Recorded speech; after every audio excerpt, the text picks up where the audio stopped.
Hi guys, I'm Zoe from Zoe's Fancy Cakes, and today I wanted to do a video where I showed you how I make my ginger biscuits. So my gingerbread biscuits are the type of cookie dough or biscuit dough that I use for most of my biscuit tutorials. I know I don't do a huge amount of them, but when I do, you guys always ask what recipe I use. So I wanted to do a quick video just to show you guys, and then hopefully we're going to do some more videos in the run up to Christmas where I show you how to use like the different cookie cutters and things, and we'll do some nice Christmas designs. So let's get started. So we're going to start by weighing out 350 grams of plain flour. Now you can sieve your flour.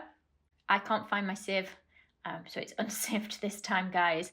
Then we're going to use some soft light brown sugar. Now, usually you just use light brown. Sometimes I decide I'm going to use a bit of the dark brown one as well. And that's 175 grams. Sometimes, like I say, if I mix the two together, the darker one just gives me like a nicer, darker color as well to the cookies. So we're going to put that in with our flour. Then next we're going to take some butter. So you want to be room temperature, does the butter. And I've got 100 grams of it. So it wants to be soft enough that you can squeeze it but not melted. So I'm cutting it into smaller pieces, just breaking up any hard bits of sugar. And then we're also going to put in a teaspoon of bicarbonate of soda and 2 teaspoons of ground ginger. And you can mix those in before you put the butter in if you prefer, guys. So giving it all a good mix round. And really, you want to get your hands in here. So just make sure you've got nice clean hands. If you want to wear gloves, food safe gloves, you can do this as well.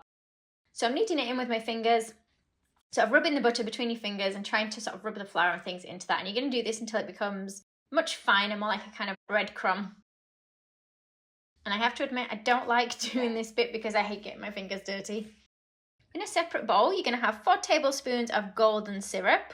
And then we're going to break into it 1 large free-range egg. And you're going to just mix it up the best you can.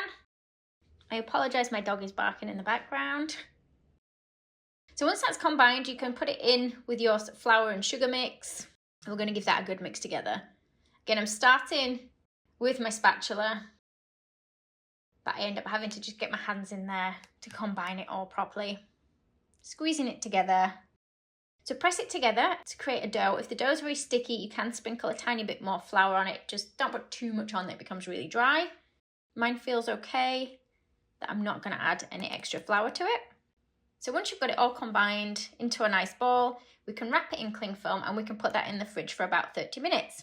If you put it in the fridge and leave it in there for longer, don't worry, that's absolutely fine. It's just going to make it easier for us to roll it out and cut it to shapes when it's nice and cool.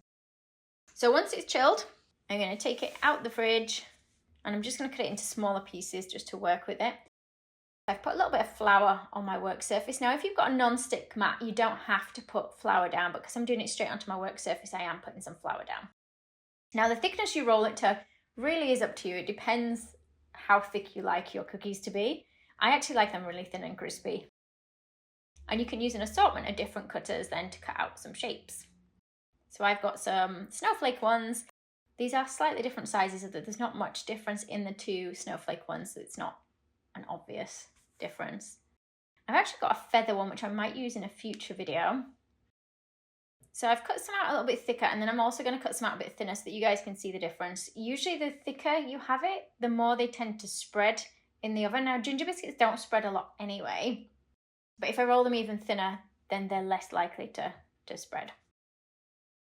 They're also quicker to cook as well if I do them nice and thin. So as well as using cookie cutters, guys, you can actually put them in moulds. So here I've got like a nutcracker style mould, and we're just going to push some dough into the back of that. Just make sure you have floured your mould inside, otherwise you're going to find that the dough will stick and then it'll become difficult to get it out.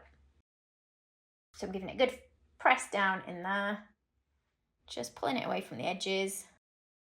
Pull it out. His feet are a little bit bent when I take them out, but it's okay. There we go. So that's the nutcracker one. I actually quite like that. So we'll see how that turns out in the oven. You can also use like tiny little cutters as well. You can also use impression mats, guys. So this one's a Katie Sue knitting mold. I'll put links below the video to the mold and the nutcracker mold as well so you can see them. It just gives you a nice texture. And if you press it in pretty firmly, it should keep this texture while it's baking in the oven. And I'm just going to cut some snowflake shapes out of that one. So once you do get them out of the oven, do put them on a wire cooling rack just to let them completely cool. And then I just wanted to show you the thicker ones. So there's a lot more dough in there. It's slightly soft still in the middle of that thicker one. So if you like one that's a bit chewy in the middle, go for maybe slightly thicker or less time in the oven. And then obviously the thin ones are nice and crispy. The same with these little tiny ones. You can see the one that I've used the mold for. It has expanded a little bit. So because that was quite thick, he has expanded a little bit in the oven. So lost a little bit of the shape. And then the texture from the knitted pattern, it has moved around a little bit, but not too much. I still like those ones. I think they're fab. So they're nice and thin, those ones, so that they didn't expand too much. Play around with different shapes. This is a house. I'll maybe do some gingerbread houses in a different video, and a nutcracker one. We'll maybe have a go with that. Now, I like mine pretty well done, but I know not everybody does. So baking them in the oven, I know everybody's ovens are going to vary slightly, guys. I baked mine at 190 degrees, which I think is about 375 Fahrenheit, or gas mark 5. Now, just preheat the oven though, because you want the oven to be nice and warm before you actually put them in. The amount of time in the oven is going to depend on the size of them. So we've baked some tiny ones and some bigger ones. Try and put all your small ones in together and then all your big ones in together, because if they're all on the same baking sheet, then what's going to happen is they're all going to bake at different times, and some are going to burn and some are not going to be quite done. Now mine actually took about 8 minutes to bake. So I rolled mine fairly thin, but you can check on them. You might find that one batch burns, and that depending on the temperatures of your oven, because everyone's varies slightly, that you might have to leave yours in slightly longer or for slightly less time. So this video is just a quick one just to tell you about the recipe, guys. So you will have seen me use it in other videos as well. So you can use more texture mats and impression things like what I have done in these mermaid tail videos, where we used an FMM cookie cutter for these ones. And what I'll do is put links in the corner of the video so that you can go and have a look at that video yourself. You'll notice in that video as well, I use some cutters that aren't actually cookie cutters. So again, I'll put links to them. So big numbers, and you can just put the impression into the dough with the number or the cookie, and then you can use a knife to cut around. So you don't have to use a cookie cutter. You can kind of freehand stuff or use like a bit of a template. I've also used some of the sweet stamps embossers as well in some of my cookie videos in the past as well. Like there's a really nice unicorn one. Again, I'll show you the links in the corner of the video to that one so you can have a little look. But I think the mermaid tails were definitely some of my favourite, guys. And you can use little letter cutters as well, all kinds of different shapes. I've used my paw plunger cutters as well for some videos. They're great. They give the cookie a bit of shape as well. One of the favourite videos I've made with gingerbread biscuits, and it was a Christmas tree. It's quite an old one. Again, I'll put links to that one so you can check it out. But we made lots of teardrops that we decorated with royal icing, and we put them all together, pieced them together to create a Christmas tree, and I did really enjoy doing that one. More recently, I had a go with a 3D baseball cap. It made an extremely heavy hat. And probably one that you wouldn't want to eat, but again, that video is on here if you do want to check it out. And then also my giraffe cookies. Now, there was nothing fancy with the gingerbread biscuit in this one. This was more to do with the decoration that made it look a little bit fancier. So do check that one out as well. Like I say, I've got a full playlist of different gingerbread biscuit videos. Have a little look. And then hopefully I'll get some more made for you guys before Christmas.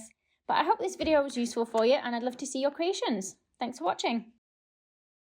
If you liked the video, be sure to hit the thumbs up button and leave me a comment below. You can see more of my tutorials by clicking on the images on screen now. If you haven't already, make sure you click the subscribe button to stay up to date with my future tutorials. There are also links in the description box below where you can find me on Facebook, Instagram and more.